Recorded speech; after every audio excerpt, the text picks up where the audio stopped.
Hi friends, welcome back to my channel. ఈరోజు మంచి simple and tasty recipe egg omelette curry. First time try చేసే వాళ్ళు కూడా సింపుల్గా ఎలా చేసుకోవాలో చూద్దామండి. మనం రెగ్యులర్గా ఎగ్స్తో ఆమ్లెట్ వేస్తూ ఉంటాం కదా, అలా ఆమ్లెట్స్తో కర్రీ చేసుకుంటే చికెన్, మటన్, ఫిష్ కూడా ఈ కర్రీ ముందు పనికిరాదండి. అంత టేస్టీగా అన్ని కర్రీస్ని కూడా డామినేట్ చేసే అంత టేస్ట్ ఉంటుంది. సింపుల్గా ఈ కర్రీ ఎలా చేసుకోవాలో చూద్దాము. ఇప్పుడు ఒక ప్యాన్ తీసుకొని కొద్దిగా ఆయిల్ వేసి, ఆయిల్ కొంచెం వేడైన తర్వాత దీంట్లోకి ఒక హాఫ్ టేబుల్ స్పూన్ తాలింపు గింజలు, ఒక పావు టేబుల్ స్పూన్ జీలకర్ర, సన్నగా కట్ చేసిన ఉల్లిపాయ, పచ్చిమిర్చి కూడా ఇందులో వేసేసి కాసేపు వేయించుకోవాలి. ఈ కొంచెం వేగిన తర్వాత దీంట్లోకి హాఫ్ టేబుల్ స్పూన్ పసుపు, అలాగే కొంచెం మరీ ఆనియన్స్ అనేది మరీ డీప్గా ఫ్రై అవ్వకూడదండి, కొంచెం వేగితే సరిపోతుంది.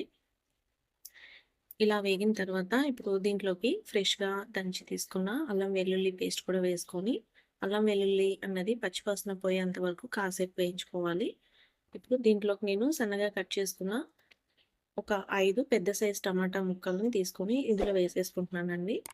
టమాటా అన్నది ఎంత వీలైతే అంత సన్నగా కట్ చేసుకోవాలి. ఇదంతా ఒకసారి కలిపేసుకొని ఇప్పుడు దీంట్లోకి రుచికి సరిపడా కొద్దిగా ఉప్పు, కారం, ధనియాల పొడి, అలాగే గరం మసాలా అన్ని ఇంగ్రీడియెంట్స్ కూడా నేను ముందుగానే యాడ్ చేసుకుంటున్నాను. మనం రెగ్యులర్‌గా అన్ని కర్రీస్‌లోకైతే లాస్ట్‌లో వేసుకుంటాం కదా, ఉప్పు, కారం అన్నది. సో, నేనైతే ఈ కర్రీకి ముందుగానే ఫ్లేవర్స్ అన్నీ కూడా టమాటాకి బాగా పట్టి కర్రీ టేస్ట్ బావుంటుందండి, ముందుగానే వేసుకుంటున్నానండి. ఇయన్నీ ఇట్లా ఇంగ్రీడియెంట్స్ మొత్తం వేసిన తర్వాత మొత్తం ఒకసారి కలిపేసుకొని ఇప్పుడు దీంట్లోకి ఫైనల్‌గా నేను కరివేపాకు వేసుకుంటున్నాను. రెగ్యులర్‌గా అందరూ కరివేపాకన్నది మనం తాలింపు వేసుకునేటప్పుడు వేసుకుంటాం కదా, బట్ నేనైతే ఏ కర్రీ అన్నా కానీ ఇలా మధ్యలో కానీ లేదా లాస్ట్‌లో కానీ వేసుకుంటానండి. అప్పుడే కర్రీ టేస్ట్ స్పెషల్‌గా చాలా బావుంటుంది. మనకి కరివేపాకు ఫ్లేవర్ అనేది మిస్ కాకుండా కర్రీకి యాడ్ అవుతుందండి. మీరు కూడా ఒకసారి రెగ్యులర్‌గా కర్రీ చేసుకునేటప్పుడు ఇలా ఒకసారి ట్రై చేసి చూడండి, టేస్ట్ బావుంటుంది. ఇప్పుడు దీంట్లోకి గ్రేవీ కోసం నేను కొద్దిగా వాటర్ వేసుకొని ఈ కర్రీ మొత్తం బాగా ఆయిల్ పైకి తేలేంత వరకు మధ్య మధ్యలో కలుపుకుంటూ మూత పెట్టేసి వదిలేయాలి. ఇప్పుడు ఈలోపు ఈ కర్రీలోకి నేను ఆమ్లెట్స్ అయితే రెడీ చేసుకుంటున్నాను. ఆమ్లెట్స్ మీరు అన్నీ ఒకేసారి మీరు ఒక బౌల్‌లోకి యాడ్ చేసుకొని ఇలా వేసుకోవచ్చు. లేదా నేనైతే ఇలా డైరెక్ట్ వేసేసుకుంటున్నానండి. మనం ఎప్పుడన్నా కానీ ఇలా కర్రీ చేసేటప్పుడు ఆమ్లెట్స్ అన్నది ఇలా మధ్యలో యెల్లో ఉంటుంది గదా, ఆ యెల్లో అన్నది ఇలా స్మాష్ చేసుకొని వేసుకుంటేనే మనకి కర్రీలో ఈ ఆమ్లెట్స్ యాడ్ చేసినప్పుడు ఆ ఇంగ్రీడియెంట్స్ వేసాం కదా, ఆ మొత్తం కూడా లోపలికి వెళ్ళి ఈ ఆమ్లెట్స్ మొత్తం కూడా పీల్చుకొని టేస్ట్ బావుంటుందండి. అదే మనం రెగ్యులర్‌గా దోసల ప్యాన్ మీద గనక ఇలా ఆమ్లెట్ వేసుకుంటే మనకి ఆమ్లెట్ అన్నది పలుచగా అయిపోయి మనకి కర్రీలోకి మొత్తం కూడా స్మాష్ అయిపోతుంది. సో, ఇలా మీరు ఆమ్లెట్స్ అనేది మరీ పలుచగా కాకుండా, మరీ లావుగా కాకుండా ఇలా వేసుకుంటే పర్ఫెక్ట్‌గా కుదురుతుందండి. ఫైనల్‌గా దీనిపైన కొంచెం జీలకర్ర కానీ, జీలకర్ర పౌడర్ కానీ వేసుకొని, కొద్దిగా కారం వేసుకొని, అన్ని ఆమ్లెట్స్‌ని ఇదే విధంగా రెడీ చేసుకొని పక్కన పెట్టేసుకోవాలి. చూసారు కదా, ఇలా యెల్లో పార్ట్ మాత్రం నేను ఇలా స్మాష్ చేసుకొని వేసుకుంటున్నాను.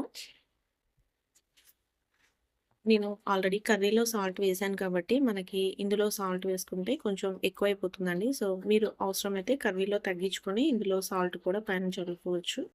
చూసారు కదా, కర్రీ మధ్య మధ్యలో కలుపుకుంటూ ఇలా ఆయిల్ సెపరేట్ అయిన తర్వాత, ఇప్పుడు ఒకసారి మొత్తం ఫైనల్‌గా కలిపేసుకొని, మనం రెడీ చేసుకున్న ఆమ్లెట్స్ ఒక్కొక్కటిగా ఇందులో వేసేసుకుంటే సింపుల్‌గా చాలా ఈజీగా, టేస్టీగా ఈ ఆమ్లెట్ కర్రీ అయితే మనం రెడీ చేసుకోవచ్చండి.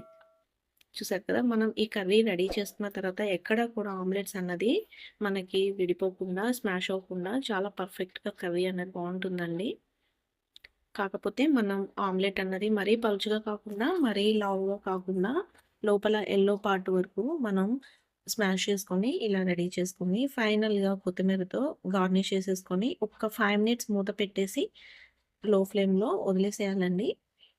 దీంట్లో కొంచెం ఈ ఫ్లేవర్స్ మొత్తం కూడా ఈ ఆమ్లెట్‌కి పట్టి చూసారు కదా, ఒక 5 మినిట్స్ తర్వాత చూపిస్తున్నాను. ఇప్పుడు ఆమ్లెట్ గూడా టేస్టీగా ఉంటుంది, కర్రీ కూడా టేస్ట్ ఉంటుందండి. చూసారా, మనం ఫైనల్‌గా ఆమ్లెట్ అన్నది ఇలా తీసినా కానీ ఎక్కడ కూడా మనకి ఆమ్లెట్ ఎక్కడ స్మాష్ అవ్వకుండా పర్ఫెక్ట్‌గా కుదిరింది. అంతే అండి. నచ్చిందా రెసిపీ? చాలా సింపుల్‌గా ఇలా ఫస్ట్ టైమ్ ట్రై చేసేవాళ్ళు కూడా మనం ఎంతో క్విక్‌గా మనం ఇలా ఆమ్లెట్ కర్రీ అయితే చేసేసుకోవచ్చు.